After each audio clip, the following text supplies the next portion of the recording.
Hello everyone, আসসালামু আলাইকুম। আশা করি সবাই ভালো আছেন। তো আপনাদের আমি অনেক বেশি ভালো আছি। আমাদের সাকিব ভাইয়ের সাথে দুইটা ম্যাচ খেললাম। বিয়ার ম্যাচ খেলার পরে তারপরে যে তার অডিয়েন্স হচ্ছে যে কমেন্ট করলো যে ভাইয়া গিভওয়ে কাস্টম বানান।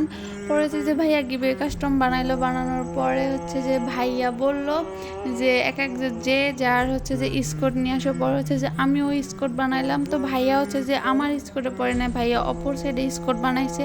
আর আমি হচ্ছে যে আমার স্কোট নিয়ে মানে মেসে গেলাম। মেসে যাওয়ার পরে হচ্ছে যে ভাইয়া বললো যে মেসেজটা দেওয়ার আগে যে মানে কাস্টমার হচ্ছে যে জুন পোস্ট দেওয়া যাবে। তো আমিও হচ্ছে যে জুন পোস্ট নিয়ে নিলাম।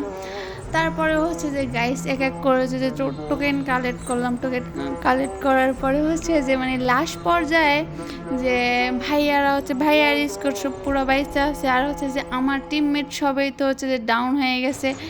তারপরে হচ্ছে যে আমি লাস্ট জন্য হচ্ছে যে রিভাইভ করবো। রিভাইভ দেওয়ার পরে হচ্ছে যে আবার ডাউন করে দেওয়ার পরে একে একে 3বার আমি রিভাইভ করলাম। রিভাইভ করার পরে যে সাকিব ভাইয়ের যে একটা রিয়াকশন দিল যে যা বলার মতো না। গাইস তোমরা নিজেরাই দেখো যে মানে ভাইয়া কি রিয়াকশনটা দিতেছে।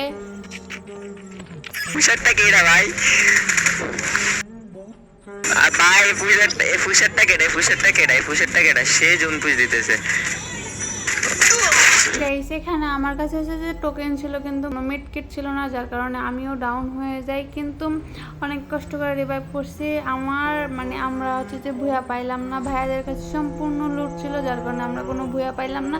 কিন্তু যে ভুয়া পাইলাম না তার কোনো দুঃখ নেই। ভাইয়া যে একটা রিয়াকশন দিল এতে অনেক মন ভরে গেল।